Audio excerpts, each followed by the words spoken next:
Hi everyone student, आप सभी का स्वागत है हमारे यूट्यूब चैनल में। आज हम पढ़ने वाले हैं क्लास 10th का भारतीय दर्शन के कुछ इम्पोर्टेंट क्वेश्चन आंसर, जिस सब्जेक्ट का कोड है 247। और कोई भी स्टूडेंट अपना एग्ज़ाम अप्रैल में या अक्टूबर में देने वाला है तो आप इस वीडियो को देख सकते हैं। तो इसमें क्या है, MCQ टाइप के क्वेश्चन हैं और भी जो लॉन्ग क्वेश्चन होते हैं वो भी क्वेश्चन इसमें हैं। ठीक है, तो यहाँ पे आप देख सकते हैं भाग क में क्या है, MCQ टाइप के क्वेश्चन इसमें दिए गए हैं। तो यहाँ पे आप पहला क्वेश्चन देख सकते हैं, वेद क्या है।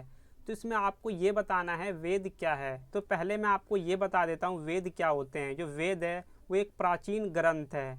इसमें क्या है, जो भी अपने भारतीय परंपरा है, संस्कृति है और जो भी जो दैनिक क्रियाएँ होती हैं उसके बारे में बताया गया है। जैसे मैं आपको बता देता हूँ, वेद जो होते हैं 4 प्रकार के होते हैं। जैसे मैं आपको उनका नाम बता देता हूँ। पहला होता है ऋग्वेद।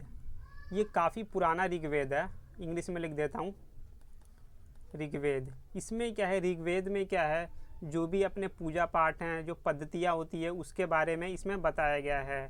और दूसरा है यजुर्वेद। ठीक है, इसमें क्या है, जो भी यज्ञ अनुष्ठान होता है उसके बारे में इसमें बताया गया है। और तीसरा है सामवेद। ठीक है, सामवेद में क्या है, जो भी संगीत होते हैं, धुन होते हैं उसके बारे में बताया गया है। और इसमें 4th नंबर पे है अथर्ववेद, जो दैनिक क्रियाएं होती है उसके बारे में उसमें बताया गया है। ठीक है, तो ये आपको समझ में आ गया होगा कि वेद हम किसे कहते हैं। वेद क्या है, एक प्राचीन ग्रंथ है। और यहाँ नीचे आप देख सकते हैं, यहाँ पे जो आंसर बताया गया है अलौकिक ज्ञान राशि। यहाँ पे इसका मतलब ये है, जो ज्ञान है ये क्या है, अनलिमिटेड है। इसे क्या है, जो एक सामान्य व्यक्ति है इसे नहीं समझ सकता। इसका मतलब यहाँ पे ये है। और इसकी हम क्या है, व्याख्या पढ़ लेते हैं। भारतीय परंपरा में वेदों को अपुरुषीय माना गया है। यहाँ पे अपुरुषीय का मतलब क्या है, मैं आपको यहाँ पे बता देना चाहता हूँ। जो ये अपने वेद हैं, इसकी रचना क्या है, किसी व्यक्ति ने नहीं की है, ना ही किसी पुरुष ने की है। इसका मतलब ये है अपुरुषीय का। यहाँ पे आप देख सकते हैं, जिसका अर्थ है कि इसकी रचना किसी मनुष्य ने नहीं की है। तो यहाँ आपको ये समझ में आ गया होगा। यह दिव्य और पारलौकिक सत्य का संग्रह है। ये क्या है, एक दिव्य है। और क्या है, ये जो वेद है ये क्या है, सत्य का संग्रह है। यहाँ पे ये आपको समझ में आ गया होगा। और यहाँ पे क्या है, अब हम दूसरा क्वेश्चन देख लेते हैं।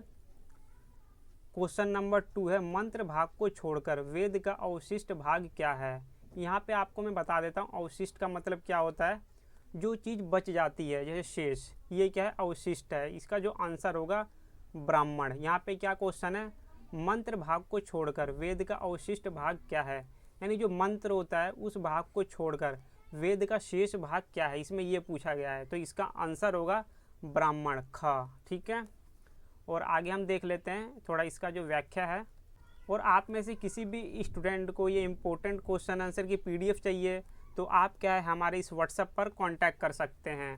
और इस PDF का लिंक मैंने वीडियो के डिस्क्रिप्शन बॉक्स में दे रखा है, वहाँ से भी आप इस PDF को डाउनलोड कर सकते हैं। ये आप देख सकते हैं, ये हमारा WhatsApp नंबर है। और थोड़ा हम व्याख्या देख लेते हैं। वेदों के मुख्य रूप से 2 भाग होते हैं, मंत्र, संहिता और ब्राह्मण। यहाँ पे ये बताया जा रहा है, जो वेद होते हैं उनके 2 भाग यहाँ पे बताए गए हैं। पहला है मंत्र, जैसे मंत्र तो आपको पता ही होगा। ठीक है, और दूसरा है ब्राह्मण। ब्राह्मण ग्रंथों में यज्ञों की व्याख्या और अनुष्ठान की विधियाँ दी गई हैं।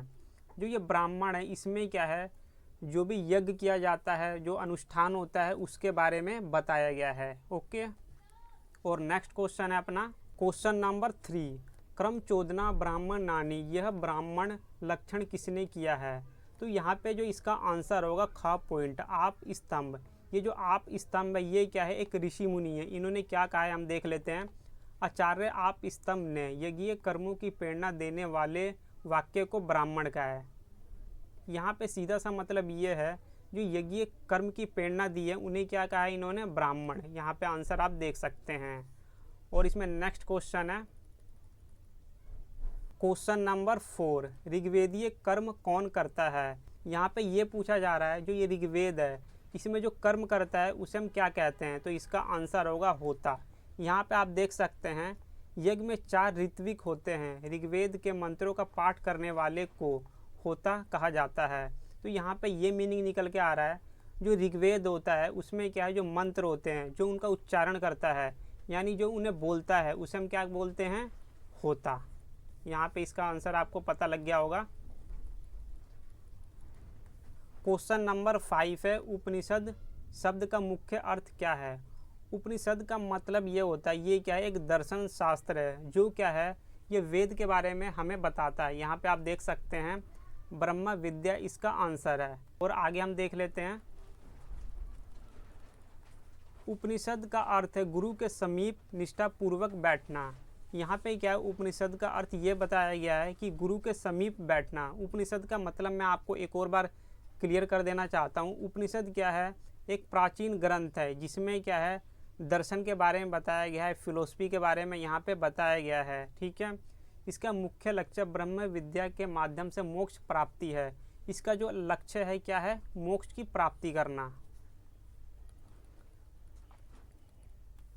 क्वेश्चन नंबर 6, कितने महापुराण हैं। यहाँ पे ये पूछा जा रहा है टोटल कितने महापुराण हैं, तो इसका जो आंसर होगा 18, यानी 18 अपने महापुराण हैं। ये क्वेश्चन क्या है, कई बार एग्जाम में आ चुका है, कितने महापुराण है, तो आपको क्या है 18 आंसर पे क्लिक करना है। और यहाँ पे आप देख सकते हैं महर्षि व्यास द्वारा रचित 18 मुख्य पुराण माने जाते हैं, जैसे विष्णु पुराण, शिव पुराण और आदि। और जो ये महापुराण है इसकी रचना किसने की है, आप इनका नाम देख सकते हैं, यहाँ पे महर्षि व्यास ने की है। और ये कितने महापुराण है, टोटल 18 है। यहाँ पे कुछ इसके नाम दिए गए हैं, आप याद रख सकते हैं, विष्णु पुराण और शिव पुराण। क्वेश्चन नंबर 7, वैशेषिक दर्शन के अनुसार 7वां पदार्थ क्या है, तो इसका जो आंसर होगा अभाव। वैशेषिक दर्शन में क्या बताया गया है, मैं आपको बता देना चाहता हूँ। जो ये जगत है, जो ये ब्रह्मांड है, इसकी जो रचना है एटॉमिक एनर्जी के द्वारा हुई है। यानी क्या है, जो ब्रह्मांड है वो परमाणुओं से मिलकर बना हुआ है। ये कहता है वैशेषिक दर्शन। इसके जो प्रणेता रहे हैं उनका नाम है महर्षि कणाद। ठीक है, तो इसका हम आगे देख लेते हैं। अभाव, इसका जो 7वां पदार्थ है उसका नाम क्या है, अभाव। कणाद मुनि ने पहले 6 पदार्थ माने थे, बाद में अभाव को 7वें पदार्थ के रूप में जोड़ा गया। तो यहाँ पे आप देख सकते हैं अभाव इसका आंसर होगा। ये क्या है, 7वां पदार्थ है। क्वेश्चन नंबर 8, वेदांत में कितने प्रस्थान हैं, तो इसका आंसर हम यहाँ देख लेते हैं। इसका जो आंसर होगा क 3। मैं आपको यहाँ पे एक मीनिंग बता देना चाहता हूँ, वेदांत का मतलब होता क्या है। जैसा आप देख सकते हैं ये वेदांत लिखा हुआ है। इस वर्ड को हम तोड़ते हैं, वेद प्लस अंत। यहाँ पे क्या है, इसमें ये कहा जा रहा है वेद प्लस अंत, यानी जो वेद की समरी है, यानी जो वेद का समरी का मतलब ये आप समझ सकते हैं, जो ये पूरा वेद है 500 वर्ड का वेद है आप मान सकते हो। इसकी क्या है, जो समरी निकल के आती है उसे कौन एक्सप्लेन करता है, उपनिषद। यानी जो उपनिषद है वो क्या है, वेदांत का एक तरीके से भागी है। और यहाँ पे आप व्याख्या देख सकते हैं, इसे प्रस्थानाई त्रयी कहा जाता है, जिसमें उपनिषद, भगवत गीता और ब्रह्मसूत्र शामिल है। नेक्स्ट क्वेश्चन है क्वेश्चन नंबर 9, धनुर्वेद का प्रवर्तन किसने किया। इसका जो आंसर होगा विश्वामित्र। आंसर आप देख सकते हैं, धनुर्वेद युद्ध कला का उपवेद है जिसके आचार्य महर्षि विश्वामित्र माने जाते हैं। इसमें क्या बताया गया है आपको मैं बता देना चाहता हूँ। जो ये धनुर्वेद है इसमें क्या है, जो युद्ध कला होती है उसमें क्या है, धनुष को कैसे चलाया जाता है, तीर अंदाजी कैसे की जाती है, उसके बारे में इसमें बताया गया है। इसका जो सिद्धांत किसने दिया है, उनका जो नाम है महर्षि विश्वामित्र।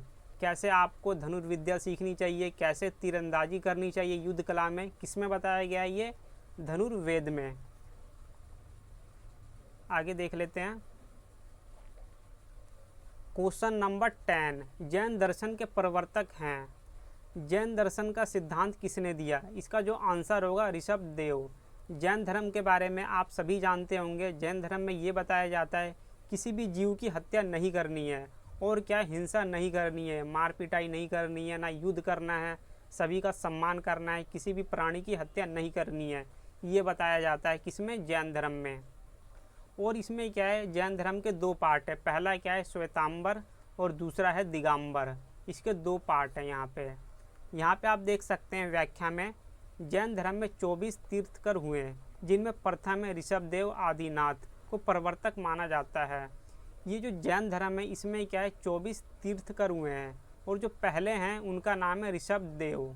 ठीक है, तो ये चीज़ें आपको समझ आ गई होगी। और मैं आपको एक और पॉइंट यहाँ बता देना चाहता हूँ, प्रवर्तक। इसका मतलब क्या होता है?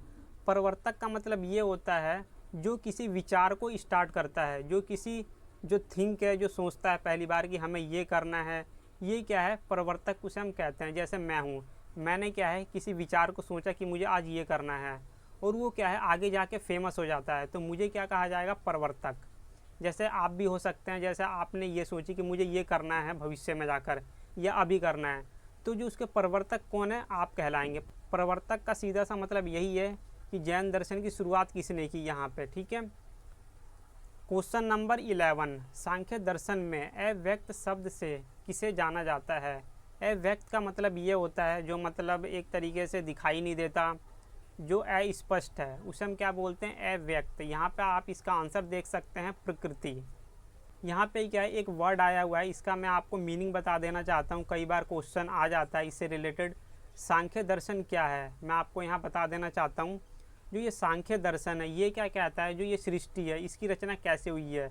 इसकी रचना दो चीज़ों से हुई है। पहला क्या है? पुरुष।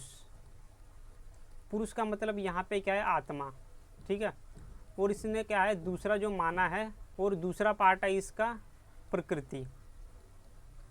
ये जो सांख्य दर्शन है ये कहता है जो अपनी सृष्टि है दो चीज़ों से मिलकर बनी है। पहला क्या है? पुरुष, और दूसरा है प्रकृति। यहाँ पे पुरुष का मतलब मैंने आपको बता दिया, आत्मा यानी सोल। ठीक है, तो ये है इसका मतलब। तो ये चीज़ें आपको समझ आ गई होंगी। और यहाँ पे एक दे रखा है प्रकृति। ये जो सांख्य दर्शन है ये क्या है? यथार्थवाद पे विश्वास करता है, यानी रियलिज्म। ठीक है,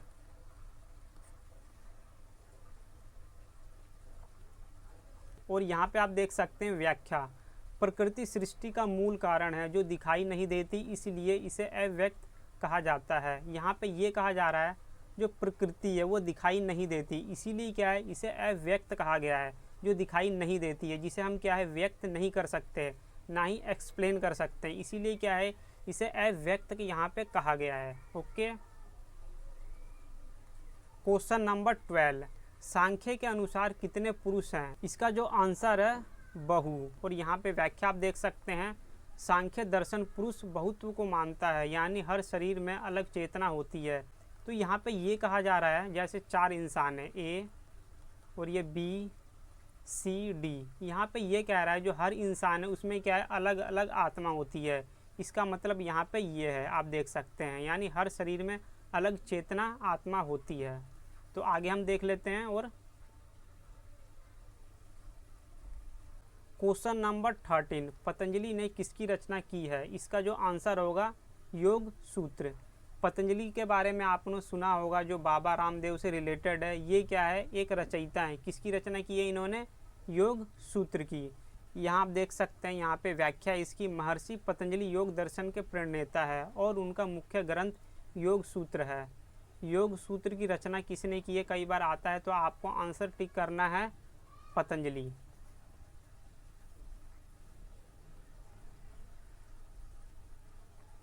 क्वेश्चन नंबर 14, वह अवस्था जिसमें मन इंद्रियों से मोहित हो जाता है और वास्तविक तत्व का विचार करने में असमर्थ हो जाता है।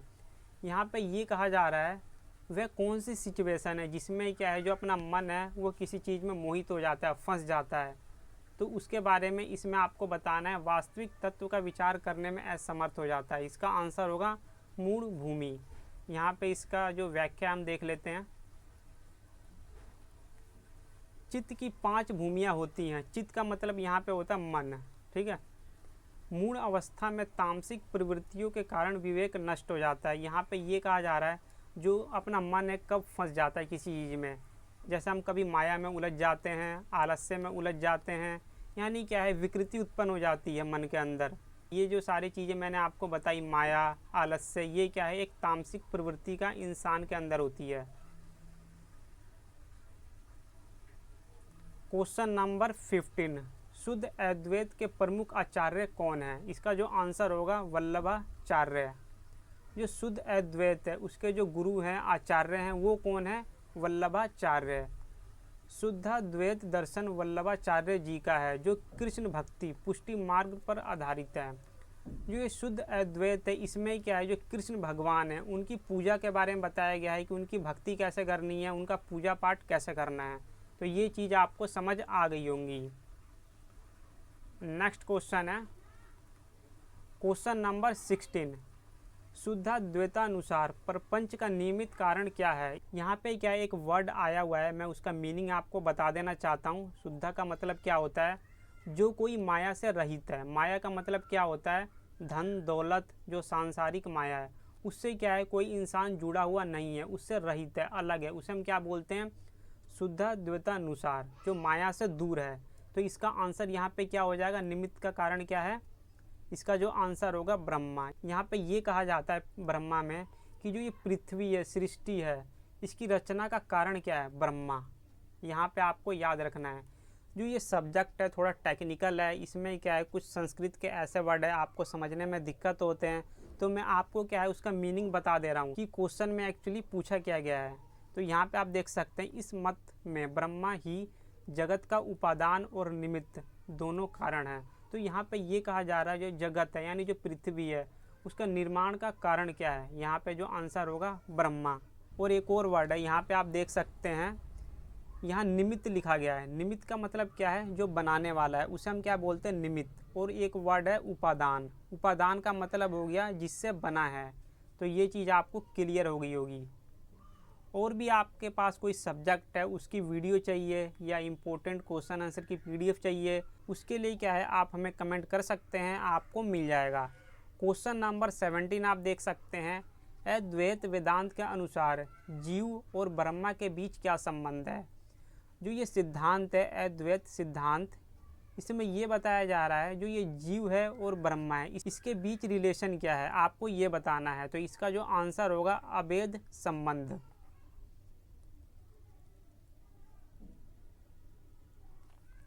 अद्वैत का अर्थ है दो नहीं। यहाँ जीव और ब्रह्मा को वास्तव में एक ही माना गया है, अहम ब्रह्मास्मि।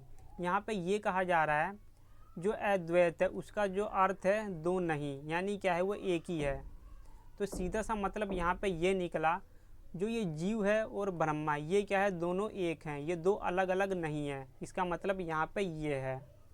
क्वेश्चन नंबर 18, भ्रांति के पक्ष में माया का आश्रय कौन है। तो इसका जो आंसर होगा जीव।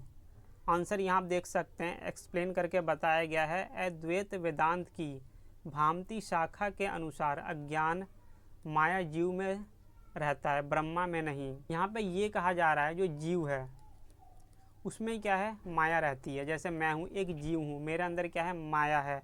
यानी क्या है, जैसे मुझे कोई चीज़ चाहिए, जैसे कंप्यूटर चाहिए, बाइक चाहिए या पैसे चाहिए, तो क्या है ये माया है। ये किसके अंदर होती है, जीव के अंदर। और जो दूसरा है ब्रह्मा, उसमें क्या है किसी चीज़ की इच्छा नहीं होती, लालसा नहीं होती है कि मुझे ये चाहिए, स्वार्थ नहीं होता उसमें। तो यहाँ पे यही मीनिंग निकल रहा है, जो जीव होता है उसमें क्या है, माया होती है, स्वार्थ होता है। और जो ब्रह्मा होता है उसमें स्वार्थ नहीं होता है। ये चीज़ें आपको समझ आ गई होंगी।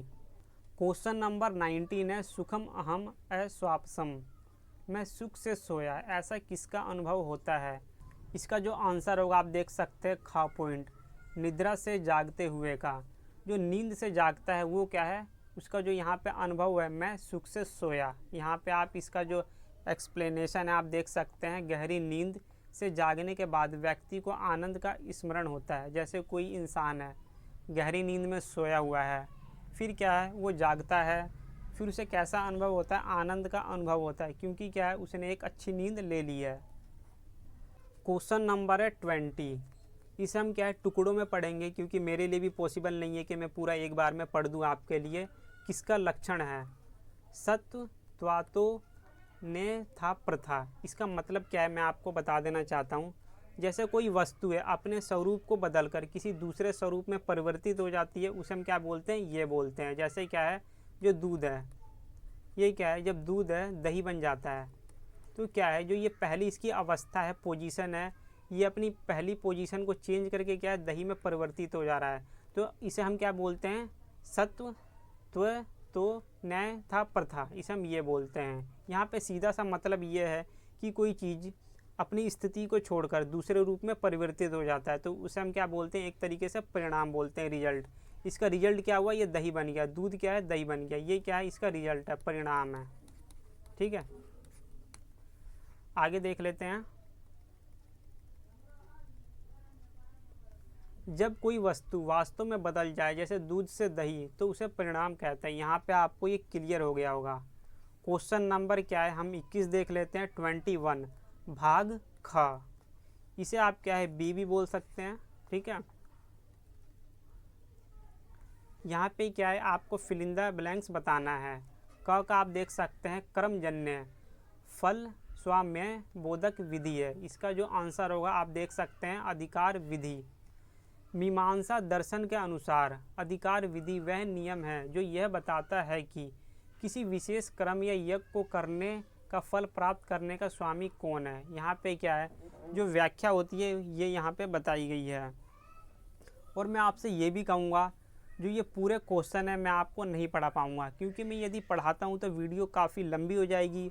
और क्या है, जो बाकी सब्जेक्ट हैं उनके मुझे नोट्स बनाने हैं, फिर वो नहीं बन पाएंगे।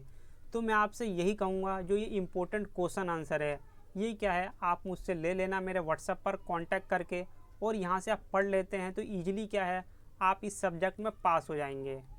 और इस पीडीएफ का लिंक क्या है, मैंने वीडियो के डिस्क्रिप्शन बॉक्स में दे रखा है, वहाँ से आप डाउनलोड कर सकते हैं। इसमें क्या है, जो इम्पोर्टेंट क्वेश्चन आंसर है वही मैंने दे रखे हैं, जो कि आपके एग्ज़ाम के पॉइंट ऑफ व्यू से काफ़ी इम्पोर्टेंट है। और इसके आगे क्या है, काफ़ी थोड़े लॉन्ग क्वेश्चन हैं जो कि इम्पोर्टेंट है, तो वो क्या है आपको खुद पढ़ने हैं। मैं कोशिश करूँगा कि आपके लिए इससे रिलेटेड एक दूसरी वीडियो लाऊँ, ताकि क्या है उसमें ये जो बाकी क्वेश्चन हैं वो क्लियर हो पाएँ। ठीक है, तो यहाँ पे ये वीडियो कंप्लीट होती है। तो आई होप दोस्तों जो भी मैंने आपको पढ़ाया होगा समझ में आया होगा, और वीडियो आपको अच्छी लगी हो तो वीडियो को लाइक करना, कमेंट करना। और जो भी स्टूडेंट हमारे चैनल पे नए हैं तो इस चैनल को आप ज़रूर सब्सक्राइब कीजिएगा, क्योंकि जो भी एनआईएस की ऑफिशियल अपडेट होती है ना, आपको क्या है हमारे चैनल पे मिल जाएगी। और हमारा टेलीग्राम चैनल भी ज्वाइन कर लेना, वहाँ पे क्या है जो भी अपडेट होती है आपको उस ग्रुप में मिल जाएगी। तो thank you for watching this video दोस्तों। अब मिलते हैं नेक्स्ट वीडियो में। जय हिंद, जय भारत।